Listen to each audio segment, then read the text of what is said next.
Welcome to the Contrarians, and tonight it is Wednesday, and we are live. Topic for tonight, band logos, the good, the bad, and the ugly. Panel's here, we're ready to go, so let's get started.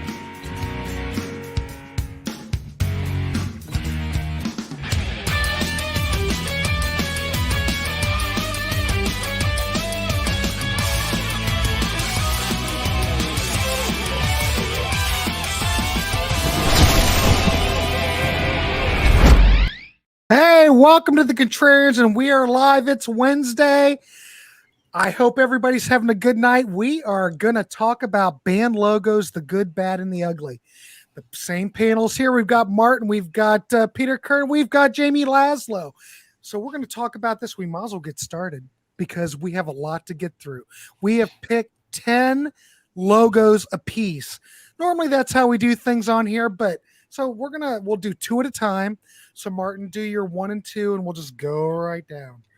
Okay, so we're looking at the whole concept of logos. We've got some sort of subcategories. This just opened the discussion about the whole sort of thing. But I wanted to start off. Most of mine. I've got some good, I've got some bad, I've got some ugly. But this is one that came to mind immediately.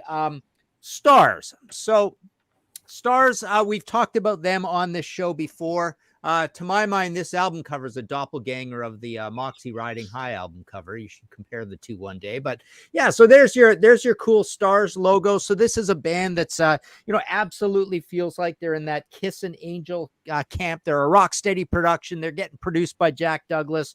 There, I know I've shown this before as well. But there's my Stars patch. Pretty cool. And then there's your talk about the logo era. That's the cover of the first album. So they just slapped that big old logo on there in yellow on black. It's just a good, stars, synchronicity, parallel, all that kind of stuff. A little bit like Van Halen and Aerosmith sort of thing. But there's your Stars logo. So I just wanted to start off with one, pure, no big point to make. But I just thought it was pretty cool. And we may as well mention a little bit of what we got going on in the comments here already. Gareth Allen has mentioned the Opeth logo is brilliant. I saw Motorhead. Metallica mentioned earlier. We've got Foghat is the greatest logo of all time. I kind of like it. I'm not crazy about it. It's a little old timey. Let's see. Slayer's the best metal logos. Maybe we shouldn't read too much because maybe some of this is going to come up. So, you wanted to. So yeah, do too. Yeah, but I must say, while you're pulling that up, Martin, I will go on record, and you may prove me wrong in the chat, but I think the Stars logo, what a way to start out because it's perfect. And Capitol knew what they had with this logo because look how they pushed it. And why Stars wasn't bigger, I have no idea. Yeah, I know. And I just wanted to this almost pays tribute to a different Contrarians episode where bands would come up with great things that look like they could have been logos, but they didn't kind of carry it on. And sometimes something gets pushed to the top and gets used a couple times. Yeah. But Rush is a nice example of that. You've got the things like Power Windows. That could have been a logo. This actually, Rush on Hemispheres, kind of did become a logo. So this is something they did use a little bit because it looks really cool. But, just always good use of type style and, getting it into this. And then, you'd see things, of course, used on tour programs or whatever, or shirts, but then they'd move on to something else. Even Crest of Steel has something that could have been a pretty cool logo. Roll the Bones, using the dice in the wall, that could be a pretty cool Rush logo. And then of course this one, the debut Rush logo, is the other popular one that was used a lot. It's got the real nostalgic factor, but it looks like a UK glam band essentially type of logo there. And there were a lot in the 70s like this, mid 70s, but there you go. And the one Grant's got on the screen there is probably the nicest they ever did. For something that could have served as a logo. But not exactly a full-on logo band. If you ever see like pictures of like Rush's road cases, they always have the logo from the first record on there. So I don't know if that is the official logo, but I think that the logo on Hemispheres is much better. I think the Star and the Naked Guy by itself It's a good logo. Yeah. Yep, Exactly. I Yeah. agree. Now you're into emblems almost, right? Yeah, emblems. Yeah. Yeah. Yep. All right. Well, let's jump over to Peter Kerr. Peter, welcome. Nice to see you. Yeah, nice to see everyone. I'm going to start off with a little bit of extreme metal. Let's get it right off the bat. Tom G. Warrior off Celtic Frost. So you've got this lurid cover on the Emperor's Return, and there's the logo. And that's sort of the start of the spindly, frosty, medieval type of logos that were taken by a lot of those extreme metals. And as we go deeper into the episode, you'll see how batshit crazy it all got with a lot of those logos where you just can't read it. But I like that. It's very much in tune with the sonics of the album, and it's kind of very pagan-y and creepy.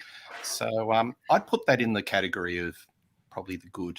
It matches. There's a movie called Mandy with Nicolas Cage, and he uses a weapon, and that weapon is influenced by that upside down L. Right. Okay. Yeah. Interesting. And I just noticed that it was upside down. Well, It's kind of what I know. upside down, but not really, because it Yeah. continues on the bottom. Cage is a metalhead, so you never know. He might have that might have had some influence there. Oh, it did. It's a fact. Yeah. Okay. Cool. Let's have a little bit of Diamond. Not Neil Diamond, but King Diamond. Hey, you I love could have this brought up album. Neil Diamond. Yeah. I love this logo. It's all the theatre of King Diamond with the bats and the swirly italics. I love it. And that just sort of matches that. And that's one of my favorite albums. I'm obsessed by Fatal Portrait and the band. And let's just show the king. There he is. Yeah. I love It's him. got the Judas Priest type cross on it too, right? The modern era Yes. Judas Priest. It looks a little bit like that thing. Yeah. Maybe before the Judas Priest. Yes, or that's after. true. I think it is Yeah, there you go. before. Yeah. But yeah, all very. It just fits King Diamond to a T. It's all very theatrical. There you Nice. go. Nice. There you go. Yeah, we've got a mention here from Kyle McNeil on good 80s Metallica and bad 80s Metallica. I'm glad April Wine really got their logo together, starting with First Glance. We've got, let's go way back to Bachman Turn Overdrive, BTO, in a sprocket with a maple leaf. A gear, basically, right? Angel, yeah, well, you're going to see the Angel shortly. Let's see. Sleep has an awesome logo, says Brian McFadden. We've got the Swan Song logo. That's a whole nother thing. We can do the record labels, right? Our favorite record label imprints, right? Sabotage, Trouble is a great logo. Sanctuary logo, and Gary H says, "Good evening, fellow contrarians." So Yeah, I want to officially welcome everybody to the chat. We do want to hear from you, and we will try to get to your comments as best as we can. So yes, thanks everybody for showing up. We couldn't do this episode without you. Yeah. So let's go over to Jamie Laslow now and see what Jamie's got for us. Yeah, without them, we'd just be talking to We'd be talking to each other. It's no fun. All right, my first three is the good, the bad, and the ugly. Okay. So I'm going to start off with the good. Some Roger Dean. The reason I like the Asia logo is because I like things neat and tidy sometimes. And you got it on the first one. And then they were able to work in the names of the albums and with the logo to create the pyramid shape. So you had Asia and Alpha, right? That's called Alpha. And then you had Astra, and they were able to work it in there. Then they had a 92 album, Aqua, and they worked it in there.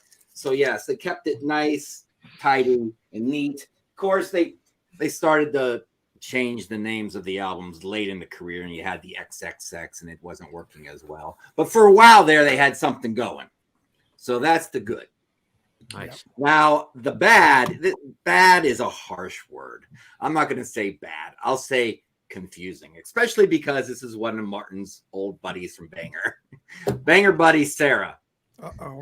Sarah Kitteringham. Is that how you say her last name? Kitteringham. Yep. She goes by Sarah Ann when she's on Smolder. Now, Sarah's a big fan of cassettes. So when I bought her albums, I thought, wouldn't it be nice to buy the cassettes since that's her thing? So I bought the cassettes, and I have no problem there whatsoever.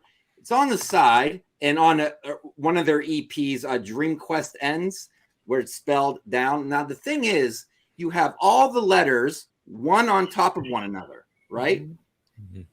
Nowhere is there two side by side except the U. But the problem is that L, that's part of the U, just looks like the curly Q part of the U. You know how you go at the end of the U? That's what it looks like. And I actually put it on Facebook one time on my Let's Get Physical page. If you like physical media, come on over. And I said, why is their logo on the side of my tape? Why does it spell smarter? Now I'm an idiot. All right. I totally admit I'm an idiot. But at the same time, for us idiots, you got to put that L under the U, keep it all in line when you're combining, especially when it just looks like a U with the curly Q. So I'll call that confusing. Nice. Yeah, I don't think that's that's a great example, Jamie. Yeah.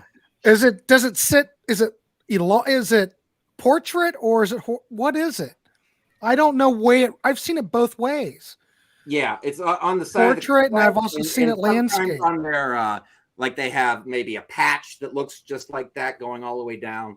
Yeah, you got to separate the L and the U. Sarah, come on. Nice. There you go, Jamie. I need a headache tablet after that. I'm confused. Yeah, definitely. All right, kids. Let me see my number one. Okay, these aren't really in particular order, and I just kind of threw them together. These are the logos. What I've started out with are logos that I think are great. Okay.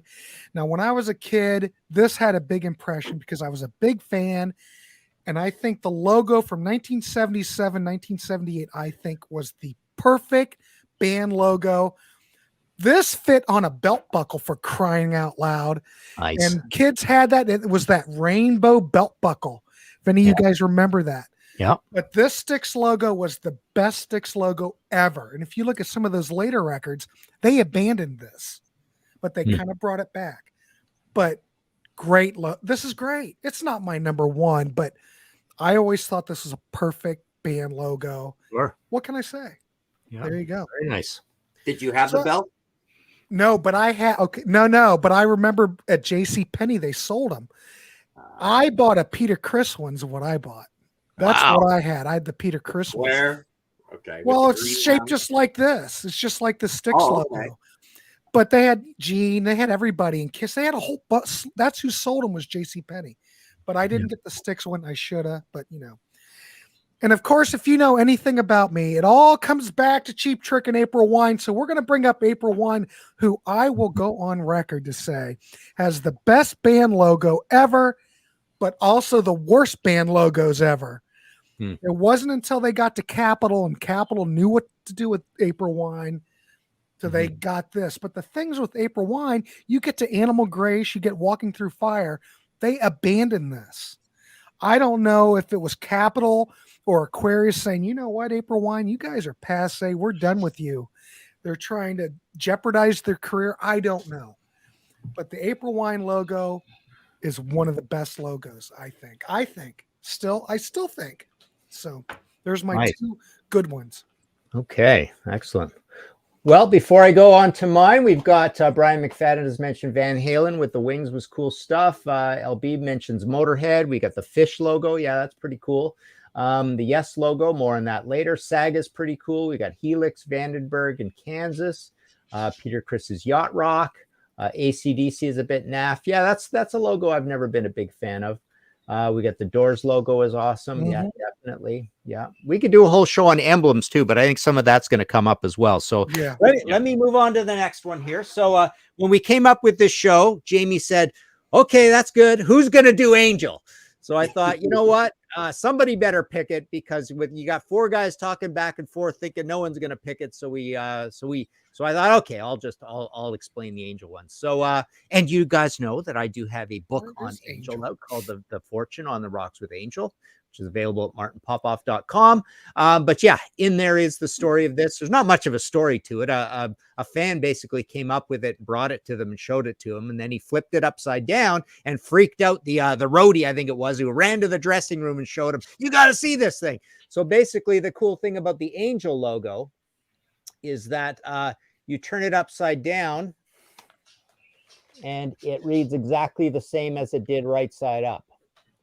So there you go. Very And clever. that beats the April Wine logo. That beats the Stars logo. That beats is them the best. all. Yeah. I think. So same upside down as right side up. So that's kind of cool. Great. Well, that's actually very cool. That is the winner, right? That's the winner. The mic drop of logos. So now I'm going to go to a bad one. Never liked the Def Leppard logo. Never liked the name of the band, the spelling. But there you've got the Def Leppard logo, and we've got a bit of a smolder story here, because soon as you start taking it out of the triangle and lining it up like that, it just looks even worse. So as Grant has it up on the screen, this is what they used a lot. They didn't use it all the time, but it is used a lot, and I think it just looks like Peter, what did you call this? School book scribbling, school book logo, maybe, right? Pencil case art. Pencil case art. That was it. So yeah, that looks like your ultimate. One of the guys must have drawn this on his pencil case. In ballpoint pen at one point. It's going to be in the name of my band. We're going to be big someday. Yeah, sure you are. So there you go. Def Leppard, never liked that logo. I'll leave it there. All right, let's jump over to Peter. Peter, you ready? What you got? All right. Well, everyone knows me. I've got to bring up Whitesnake. So there's the Lurid Hour album cover of the year, Love Hunter. But I love that logo. Yeah. It's slinky. It's cool. It's David Coverdale. If only they maintained it. And then there was the David conversion, where he went all glam and Christmas trees. 1987, and it's kind of more Rooney, more Led Zeppelin, not as interesting. So for me, I put that in the bad, but I just prefer the old Whitesnake logo. I just wish in some way they retained the original, the slinky logo, because I just think that that's the identity of David Coverdale and Whitesnake. Yeah, very cool. But I will say that both of them, I mean, even that 87 album, when they revamped it, it doesn't bother me. There are some bands that just totally abandon something that totally fail, like April Wine, This, though, I think the artwork is, maybe it's not quite up to the standards of before, but this record still sold a boatload. Absolutely. But the thing that also annoys me is they've just used that again and again and again. And I think Martin covered that in a previous show, where there are so many Whitesnake records, you don't know which is which. Good point. Yeah. Excellent point. All right. Let's throw it over to Jamie. Jamie, what you got? Let's see what's on my list. Oh, the ugly. All right. Gonna go with some death metal, because all these death metal bands, black metal bands nowadays, you can't read the lettering whatsoever. And if anyone's out there who doesn't know the band, if you know the band, then it doesn't count. If you can read this, then come on over to Columbus, Ohio. Not only will I buy you a beer, we'll go out and I'll get you drunk for free all night if you can read that. And I will drive down from Delaware, Ohio, and meet both of you guys. Yeah, I'll be the beer man, you be the shot man, and my wife be the food man. There you go. That looks like my backyard lawn. Yeah, exactly. I need to get a lawnmower. I see these type of logos and I wonder, do you guys want to sell records at all? Yeah. Or what's this the deal? Is one of the more popular death metal bands, called Blood Incantation. You can kind of see the B a little bit, and then it just, you maybe see the N at the end. Yeah. Maybe. I don't know. I would love to, Jamie. It's code to their fans. Only fans can read it. Oh, is that what really? Is that what it is, Peter? Is that what it is? It's like a language to their fans. I want to hear it. Someone in the chat, please tell us what this is. Yeah. And what the significance is of it. I don't know. Maybe it is something to the fans. I don't know what it is. Blood Incantation. It looks like, I'm not sure what it looks like. And then their last album from last year is all mellow, spacey music. There's not even a guitar on the album. Crazy. Crazy. They're a crazy band. Now I'm going to go to, this doesn't really have a category at all. Now I'm going to just wing it for a little bit here in the middle. I love Pat Benatar. Mm-hmm. And she did a couple softer albums, with Tropico and Seven the Hard Way. So when Wide Awake in Dreamland came out in 88, the first song we all heard on the radio was All Fired Up, which kind of rocks. I went to the Ross Park Mall outside of Pittsburgh to go get the album on CD. I saw this logo on the back. I saw lightning. I saw guitars. I saw an eagle. And I said, this is going to rock. Not really. I still love it to death, but it's still on the same Tropico. It rocks a little harder than Tropico, but it's kind of a pop rock album. But I always loved that logo. I remember when it came out. This is 1988. I told my buddy, I'm like, well, the logo like that, she might become as big as like Bon Jovi. Yeah. Nah, not really. No, That brings up an interesting point. It's like, is a logo really important, or is it appropriate when it's your name, right? And it's not a band name. So it almost makes you think, you think a lot of yourself making your just your regular name into a logo sort of thing, right? Maybe. Well, Yeah. Eddie Money's logo worked. Yeah, I almost picked Peter Gabriel. There's another solo artist. There's another show for us. And another thing, I loved it in 88. In 2023, kind of looks like a $5 t-shirt from Walmart a little bit. Yeah. But in 88, I was eating it up. The other problem with that logo there, Jamie, is that you've got two different themes going for the two different words, right? Mm-hmm. And that's always like a little incongruous. It doesn't look very good. It's like a whole set of rules for Pat and a whole nother set of rules for Benatar, right? Yes. I see what you're saying. I just wanted to mention, I forgot, and I noticed in the comments too, somebody's mentioned Anthrax. This was part of my Def Leppard story. I feel like this is Peter's famous pencil case art as well, that they just happened to stick with and it went on, and I just never thought it was particularly impressive as a logo. But they kind of hung on to it, and it becomes itself. They're such an amazing band and a legendary band that you eventually forget it. It's like I always say about the name of the name of the band, the Police or the Cars. It's almost like you forget eventually that maybe it's not the greatest logo in the world. So, but Brian, Mirko's mentioning Razor, Helix, Earthshaker, Anvil. AC/DC Genesis logo from Lamb Lies Down on Broadway. Yeah, it's pretty cool. Looks like the Cult Electric logo. I think Brian's referring to your Pat Benatar, maybe. I'm not sure. I don't know, but I don't think that helped Pat. I don't think that the album artwork here, but Pat might have had her moment already, and she was on the downward slide of her career. Sorry, Jamie, I don't mean to upset you. Oh, yeah, but everything's got a cycle, and I don't think this necessarily, did any wonders for Pat. I think the PAT on that album cover is weird. It's sort of like that A is just like ready to explode. Yeah. It looks better with all the cheesiness, I believe. Yeah, I guess. Yeah. All right, Grant, you're up. All right, here we go. Let's see. I'm on number 3. Okay. Where am I? Okay, there we are. All right, we're going to go back in time, gentlemen. We're going back to like 1965.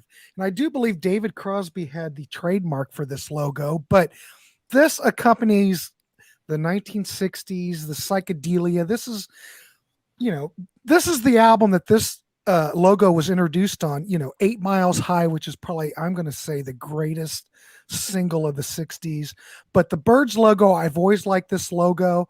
They use this on Younger and Yesterday. They actually only use this on 2 records, which is odd. But it kind of encompasses the 60s. I think it's a great logo. The other one, since we're in the 60s, what the hell? Here we go. I'm going to go with the Monkees logo. Think about it. You've got the guitar. Nice. The guitar tuning keys have like little hearts. I mean, it's all about peace and love, ladies and gentlemen. That is cool. But it was a great logo. I mean, obviously you had Screen Gems or behind it, a television company putting this stuff together. They had the backing and stuff. But how iconic. You can never forget the Monkees logo. It's great. It still stands up. It's a wonderful design. So there you go, kids. Nice. All right. My next choice is a little bit of a theme of the evolution of a logo. So you've got the Aerosmith logo on Get Your Wings. There's no logo at all on the debut. Then you move into the Toys in the Attic and Rocks version of the logo, which is personally my favorite. version of the Aerosmith Yep. logo. I made all sorts of artwork with that and cut out this and color that. And then you move on to the one Grant's got up on the screen, which is, the standard known Aerosmith logo that they use all the time sort of thing. So there you go. I think, like I say, I prefer the middle one. And another one along that theme is you've got, Van Halen starts with that. And that's a little complicated, hard to reproduce on a shirt. It's full color. It's got rainbowy stuff in it. So they quickly simplify and you end up with that. And then later on, you've got what they call the round Van Halen logo that gets used in various places as well. So there's a bit of an evolution there. That's my first choice. My second one is a little bit similar to the Rush story, actually.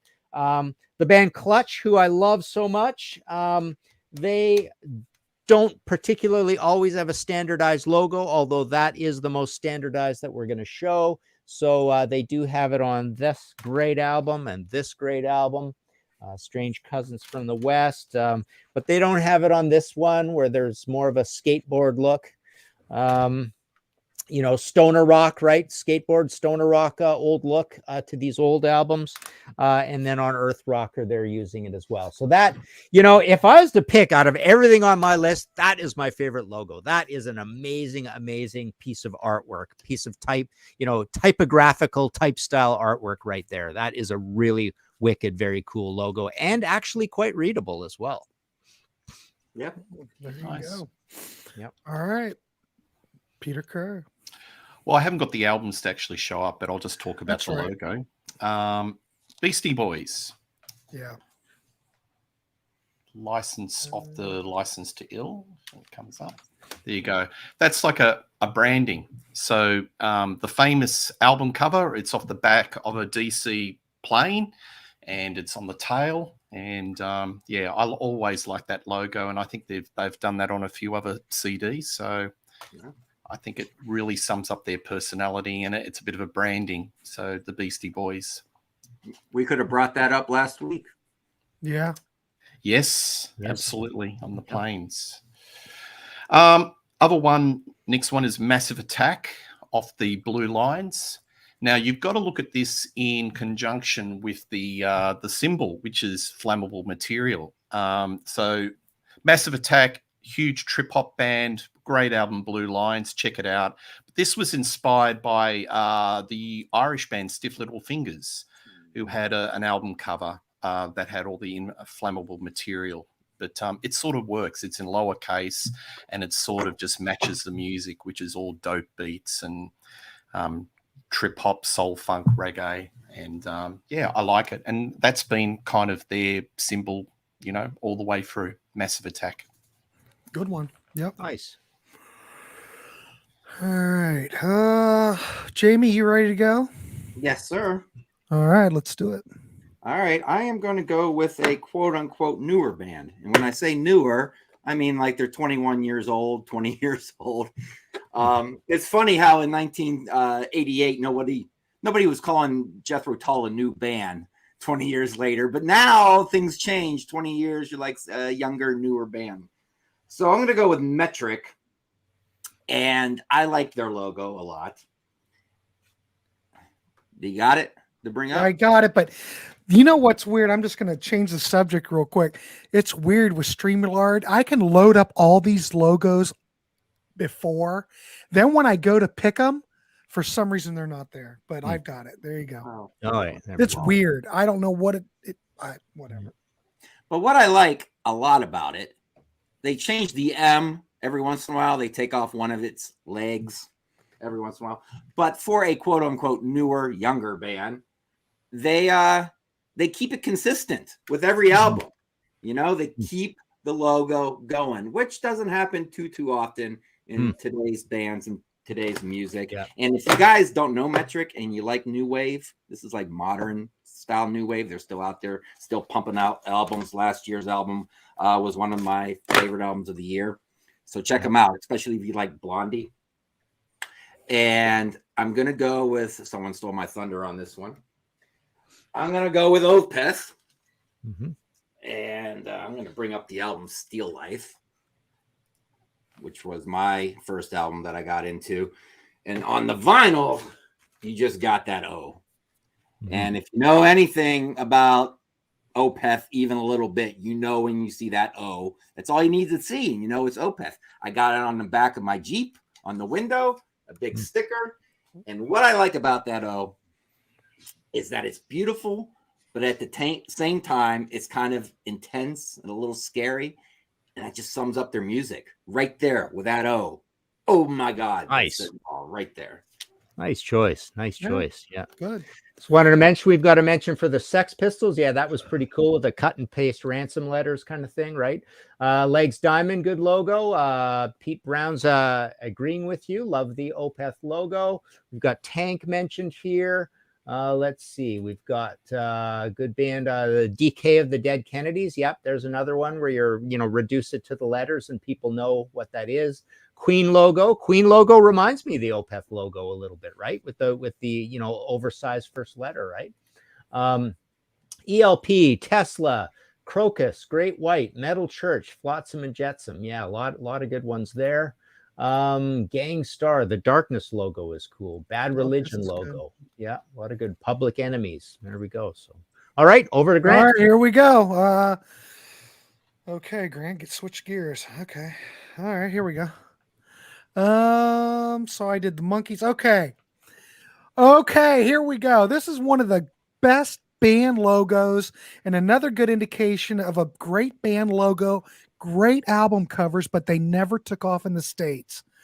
Martin, Tim Derling, and I did a show on this band, and we did a later show with Mike Ladano. In fact, we're going to do part 3 here this next week, and I'm talking the band Helix. Yeah.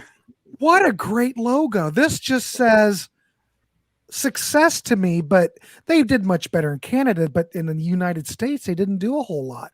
I love this logo. I like the Helix album covers, at least that Capitol series. I like that stuff. They had the backing from the record company. Great. I don't know, Grant. You know what it looks like to me? What? It looks like it should be on a marquee of an arcade game from 1983. Well, you want to play some Helix or some Asteroids? Yeah. You're in Gallagher. 1983, Gallagher. pretty much. Yeah. So it's right there. But when it's on the album cover, Martin, back me up. Back me up, Martin.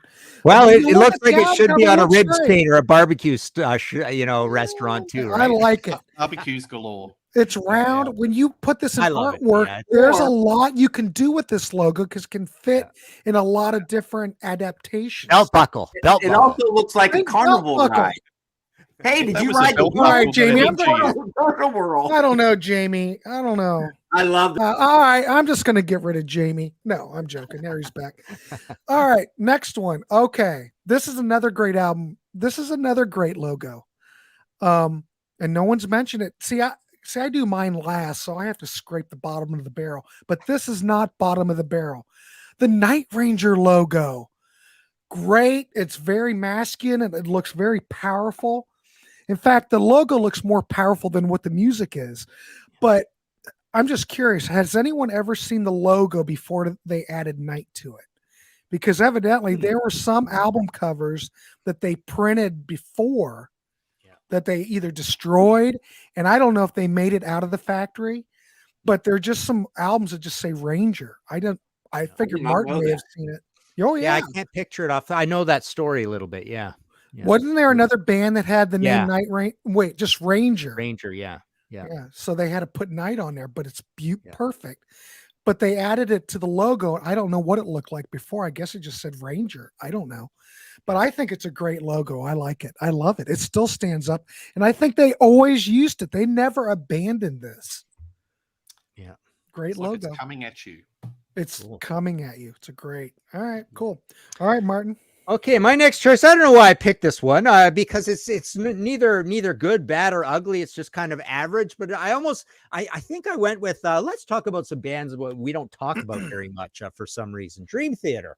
This is basically a logo that they went with. It's pretty nondescript. There's not much to it. They've removed the line in the middle in the A's.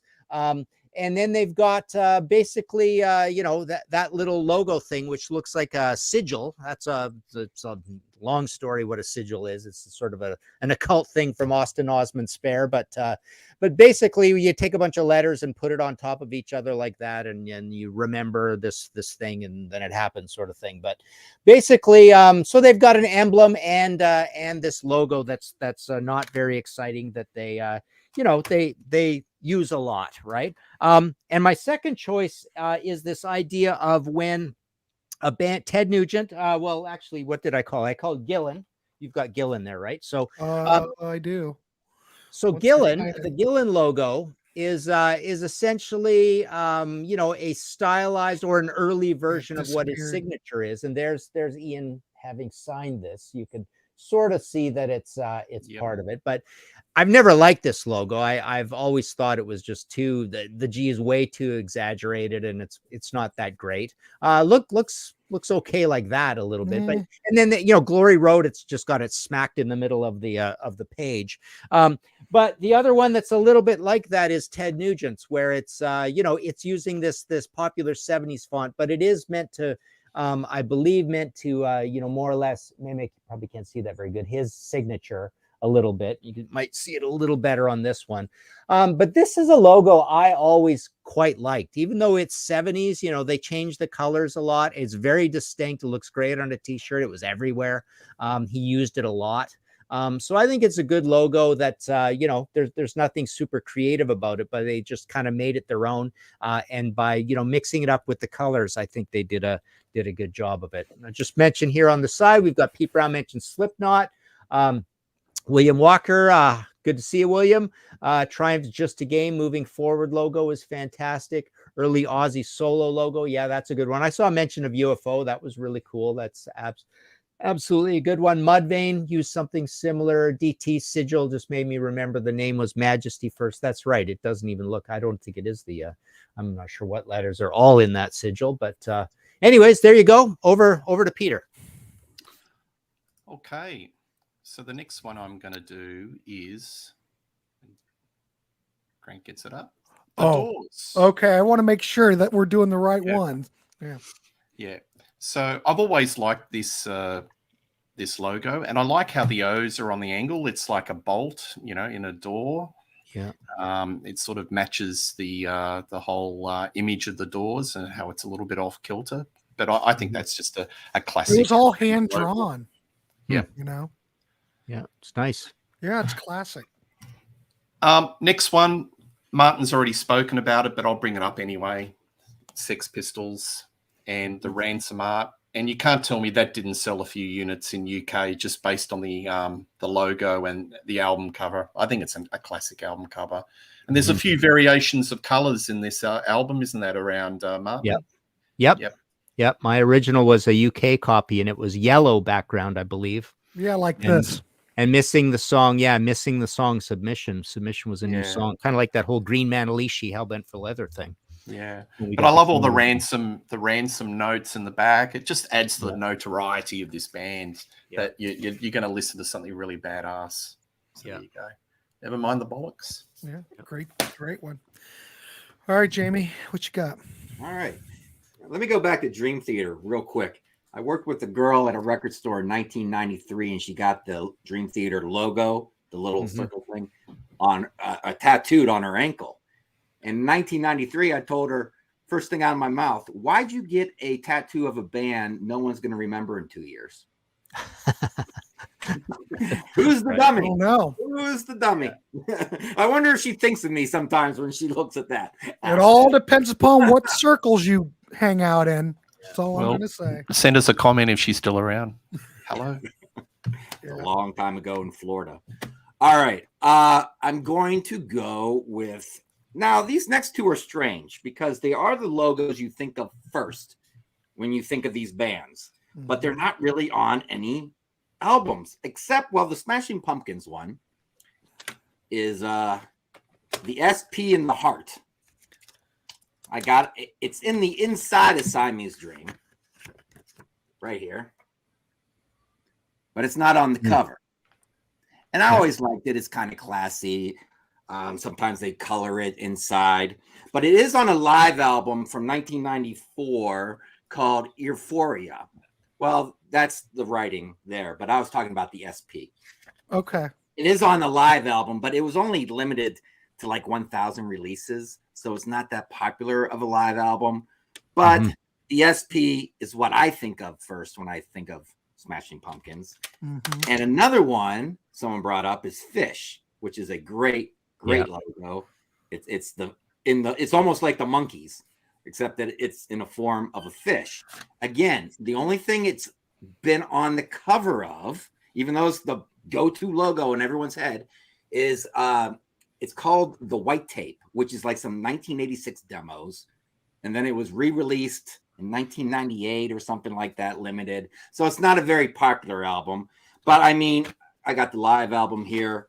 You know, this is before internet, so you open up the little order form where you had to actually send in the thing in the back. You know, you're right on the edge of the internet right here, and everything in there is the Fish logo, so it's in there. It's not on any album covers, but I did go to a show in 2003, and somebody was selling this carved fish logo made out of wood, and I just had to have it. But you might be asking, Laszlo, is it more than just a carved piece of wood? I don't want to get banned or anything off of YouTube, but I will just say, yes, it's more than a carved piece of wood, and I call it my fish bowl.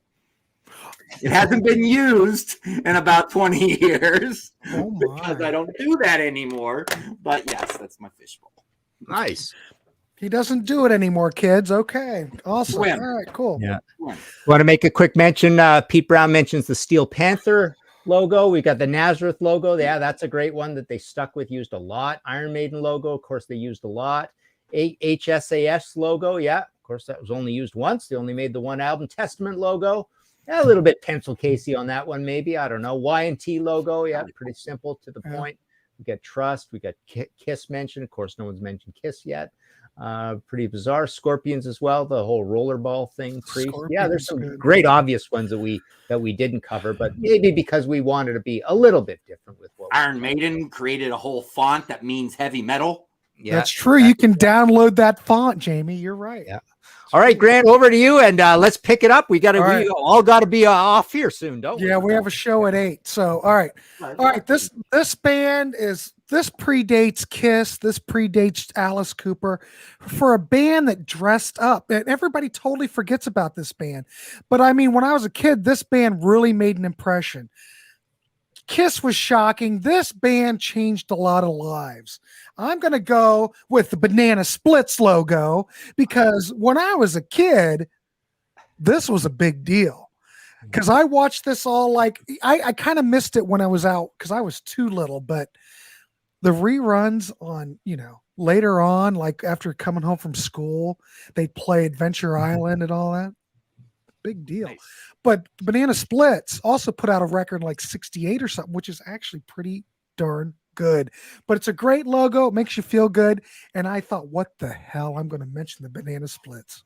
And you've got to mention the Dickies too. Did a great version. There you go. Theme song. Yeah. Nice. And then my next one, which is part of this isn't a good logo. The font's bad, blah, blah, blah. This is kind of legendary. But well, of course, now it's overlapping. But Wham! Come on, George Michael. Exclamation point. For goodness. I mean, but come on. With an exclamation mark, it's like Wham! Now, but it is on Wham, Martin. Would you put the exclamation point at the end every time you mentioned them? I think so. But then the problem is, as you're writing that great Wham book, you get to the end of a sentence, and then there's a debate whether you add the period or not, right? I had to do that today on something I'm writing with Wasp. You put Wasp, P, period, and then a big debate happens. It causes a lot of confusion. So I don't like this logo. And if you look on the internet, a lot of people don't like this logo. I just think it's half-baked. I don't like it. All right. That's my other pick. Martin, what you got?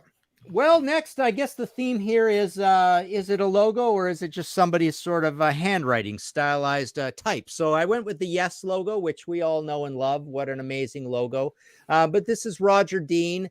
And it's more of a Roger Dean trademark than anything, because you actually get him doing that on all sorts of other bands, Budgie being one.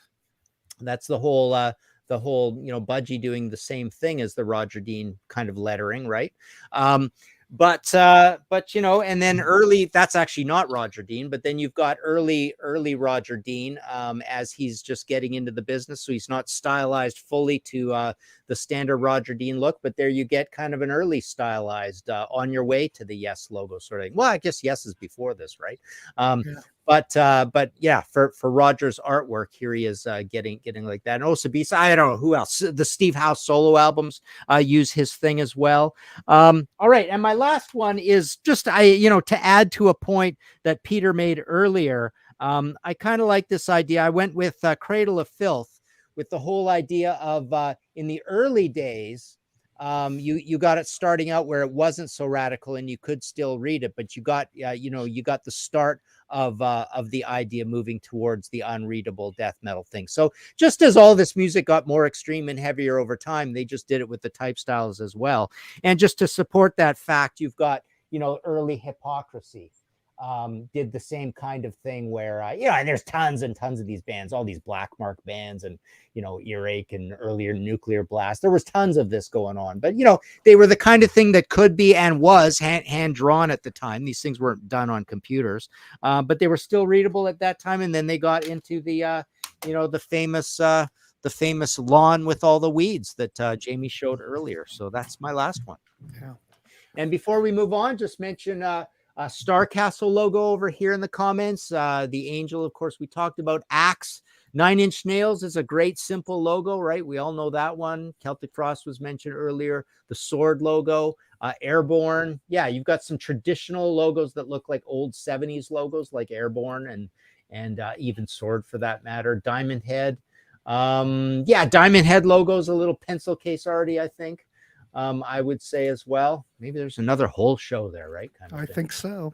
Budgie logos mentioned. The Muppet Show is mentioned.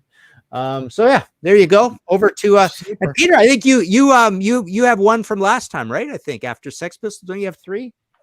No, I've got 2. I thought we missed one with you. No. Okay. Wow. We're going to town. I don't know. Maybe we might have missed one. Maybe not. Yeah, right. No. Next one is an Australian hard rock band of the 80s called Boss, off their one and only album called Step On It. And it's look a bit generic. They're doing the spiky S and the B, very Def Leppard like, a little bit Kiss like. I'd put it in the bad category. But, I feel like part of the name of the band's missing, like Bossa Nova, and the A comes down as far as the B. Yeah. But to me, it's very much in that Def Leppard, that spiky lettering. So they must be pretty obscure, because it took me a lot to find this.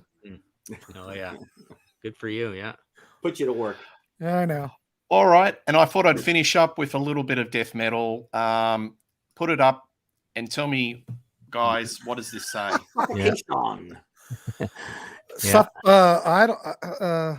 Suffocation. Yeah. Syphilis? No, suffocation. And guys, that isn't the worst of it. I like what Jamie has. This is one where you can sort of see some letters, but it's all sort of compressed and you just can't read it. Well, it's right between our Hypocrisy, our Cradle of Filth, our Celtic Frost, en route to the modern death metal thing, right? Yeah. I'm just wondering if Word will actually have italics called black metal, and you can actually type letters to each other. Yeah. Just in black metal type. It's a new language. Write your suicide note. God, that would be great. As you listen to it. Yeah. I don't know. I just think it's bad, but whatever. Hey. Whatever. What do we know? What do we know? What do I know? Guys here? I don't know. Yeah, I don't know anything. What do I know? All right, cool. All right, Jamie, what do you got? Now we're getting close to emblem. This is kind of when logo meets mascot kind of thing. I got them on t-shirts. Gonna go with the Pearl Jam logo with the Stickman, which was on the Alive single, but when you think of Pearl Jam and a logo or an emblem or a mascot, whatever you want to call it, this is where my brain goes. You still see people wearing the Stickman on t-shirts. And same goes with Nirvana. with the smiley face. Not on any album, but it's the kind of like the logo of Nirvana, which I really did. It's like I'm happy, but I'm kind of messed up. There's something wrong with me, but I'm happy. Yeah. And which is kind of like Nirvana music. And last, I'm going to go with Haken. Now, what I like about this is Haken comes out and they do their first 2 albums and they got their font going, right? And they're thinking, this is how we're going to do it, I think. This is it. Album number 1, album number 2, and then they do album number 3 and they change things up. Well, we thought we were going to stick with that font, but we went with, you can't see it, with more simple thing. And then the next album comes out and they're somewhere else. And then the new album this year is way out there, totally different.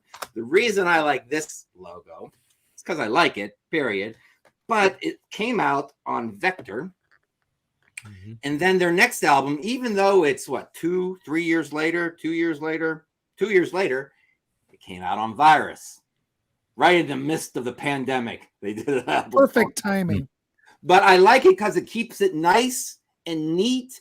And the you got the red, you got the yellow, the simple album covers, the same font. One's called Vector, Virus, both with V. It's almost like a double album. As time goes on, you think of it as a double album. And it reminds me a little bit of the 80s King Crimson albums, the yellow, blue, and red. Nice. Cool. All right. Great. Well, okay, here we go. Now, Jamie already mentioned this, and I brought up the graphic, but the Nirvana thing. I'm not crazy about this. Jamie, do you dislike this too? I bought this a few weeks ago at Walmart. Still to this day. Maybe you like it then, obviously. Yeah. I don't like it. I don't like the Nirvana font. I know Nirvana's iconic, but there's just something about it. I don't know. Maybe it was the time. I don't know. I don't dig it. But this is even a better band than Nirvana. And I even hate this logo even more. Their catalog and their influence on music, unbelievable. Their influence on Queen, undeniable. And I'm going with Sweet, but I cannot stand this logo at all. Yeah. Come on. Better than Helix. No, Helix is better. I agree. Really? Yeah, it's better than Helix. That wasn't used a lot either, that one. This was a later one, but they used this on the Best of collection. Come on. I mean, are we trying to sell records or not? It does look like 2 S's. Yeah, it does. It's bad. It's not good. I really hate this logo. Yeah. And I still like the Helix logo, so I'm going to stick by my guns. Me too. I'll go with you. Thanks, Martin. I appreciate it. Yeah. You know. Oh well. What time? Let's just wrap up with a few more comments here. We got the Rolling Stones logo, of course, the lips thing. So we're into emblems again there as well. Cirith Ungol, we get a mention for. Iron Maiden, of course. Ugly Vixen with that dopey fax head. Let's see. Sweet logo is dreadful. It looks like wheat, says William Walker. And William's agreeing with you on the Helix. Queensryche's logo rocks. Yeah, there we go. Wrap it up. Holy crap. Take another episode in the can, another chat. I want to thank everybody for showing up in the chat today. This makes it so much more fun. Without you, we couldn't do it. I want to thank Jamie Laszlo and Peter Kerr, and of course, Martin. We're going to wrap this dog up. We will see you next week. We still have to discuss what we're going to talk about. We haven't decided, but we'll be back next week, same time, 7 p.m. Eastern Daylight Time. Everybody have a good week. Have a good weekend if we don't see you. And there's more great content on the way. So we'll see everybody and have a good one. See you later.